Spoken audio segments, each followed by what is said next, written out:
Bir kanatımız bolğon Batken eli biz sizlerleriz. Саламатсыздарбы, кадырман көрөрмандар. Назарыңыздарда Балык шаардык медиа борборунун кезектеги көрсөтүүсү Ысык Көл облусунун элинен Баткен элине жардам жөнөтүлдү.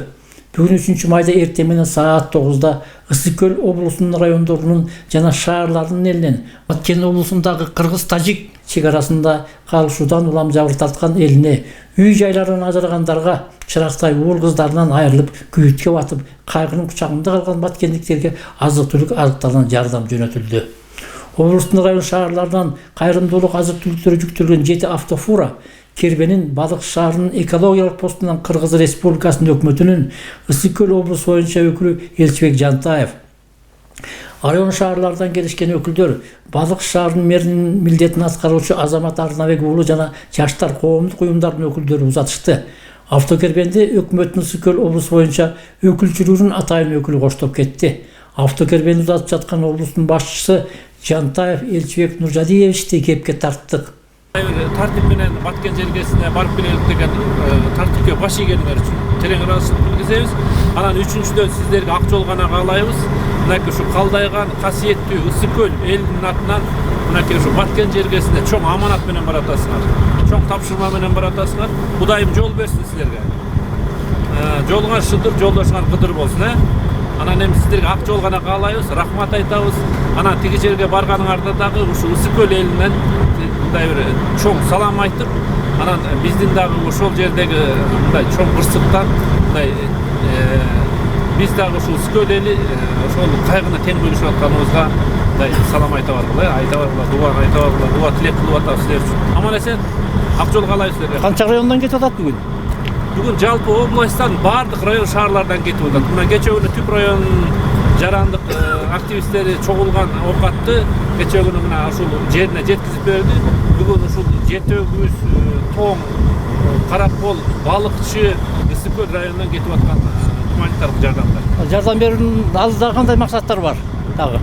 Мындан ары карай мына азыр ушул жерден активисттер менен да сүйлөштүк. Мынакей жакшы демилгелер көтөрүлүп атат. Ошол жерде түтүлүп кеткен, күйүп кеткен оокаттар баягы үйлөрдү мындай каражат чогултуп, ошол ар бир район, ар бир шаар ошол жерде бирден үйлөрдү, бирден мындай кожолуктарды алып куруп берсекпи деген демилгелер көтөрүлүп атат.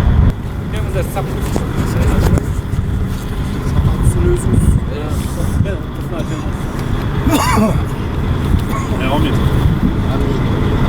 Кудайым ак жол уздасын.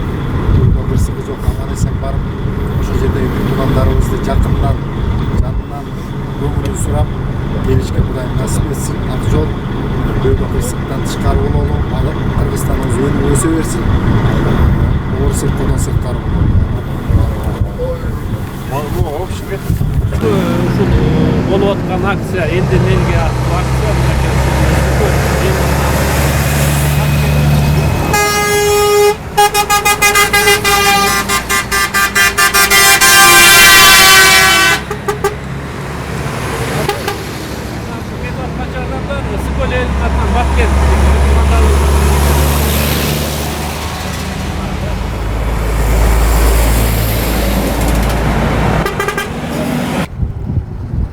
Алдагы максаттарга да токтоло кетсеңиз. Кезектеги жардам ушу Ысык Көл облусунун атынан ушул бүтүлбөй турган Баткен жергесинде болуп аткан ушул апаатка жардам катарында кетип атат. Бүгүн тагыраак айтканда чоң жүк ташуучу машиналарда атайын бул азык-түлүк, жушкан төшөк жана кийим-кечектер бар.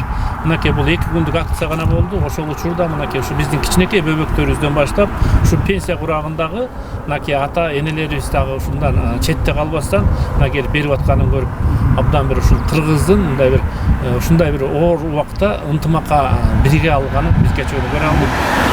Балдарыбызды ак жолго каалап, эми баягы узак жер эмеспи, ашышат. Ошондуктан мынакей бир калдайган касиеттүү Ысык Көл элинин аманаты мынакей ушул аман эсен алып барып, ушул баткендик бир туугандарыбызга жакшы тапшырып келүү боюнча мынакей ак жол кааладык. Кийинки сапарда да ушундай азык-түлүктөр жөнөтүлөбү? Мына бүгүнкү күндө бул кайрымдуулук акциясы токтобой эле. Азыр дагы мынакей ушул ар бир район шаарларда бул акция жүрүп жатат. Ошол эле учурда мынакей ушу жарандык активисттер менен ушул жеринде баягы жергиликтүү бийлик менен сүйлөшкөнүбүздө элдин ой тилеги мындан ары ары карай да ошол акцияны улап, ошол эле учурда мына ушу түртүлүп кеткен жана ошондой эле күйүп кеткен үйлөрдү ушул район шаарлар болуп мындай бир биригип, дагы бир ушундай жакшы бир жардамдарды кылсакпы деген ой тилектер туруп атат алдыда. Бул боюнча сүйлөшүлгөн экен да. Бүгүнкү күндө ушу каражаттар топтолуп атат. Мына бүгүн ушу балдарыбыз барып, тиги жерде акыбалды, шартты көрүп келсе, Кудайым буйрса, экинчи акциябыз мынакей ушул турак жайларды салып берүү боюнча уланат. Кайрымдуулуктун канатын кагышып, бир боорубуз баткендиктерге кол сунушуп, ысык көл эли жардамдарын аянышкан жок жана алардын кайгымы көлдүктөр бүтүндөй кыргыз элинин башында түшкөн азабы деп билишет. Дале болсо жардамды улантышаарын айтышууда. Баткендиктерге жардам берүү жагдайлары Дале облусунун элет жерлеринде жана шаарларында улантылмакчы. Дыйкан фермерлер дагы кийинки партия менен азык-түлүктөрдү жөнөтүүгө даяр турушат. Ал эми Балык шаарынын эли 2 фура 18 тонна азык-түлүктү жиберишти, дагы 200 матрац жөнөтүлүүдө. Көлдүн акелеринен Сартаке ынтымагы бар элдин асманында күн турат деп айткандай, анысы сыңары элибиздин ынтымагы ар дайым сапарын улап, кыйынчылыктарды биргелешип жеңип, элибиз улуулар мурас кылган ынтымактын улуу салтынын сапарын улап турары ырас. Жерге бизде согуш болбосун. Рамазан айында элибиздин тилектери ишке ашсын. Кабарчыбыз жакында багыттуу кризистик борборунда ден соолугунун мүмкүнчүлүгү чектелген жарандарга Рамазан айында Түрк мамлекетинин колдоосунда көрсөтүлгөн жардам жөнүндө кабар алып кайткан. Түрк элинин колдоосунда Балыкты шаарындагы багыт кризистик борбору жардамга муктаж, ден соолугунун мүмкүнчүлүгү чектелген жарандарга азык-түлүктөн жардам көрсөттү.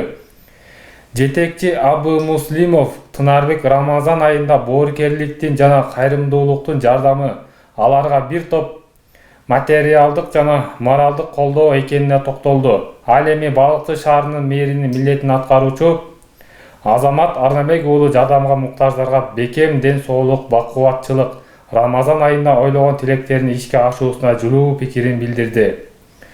Улуулар бата беришип, азык-түлүктөр тапшырылды.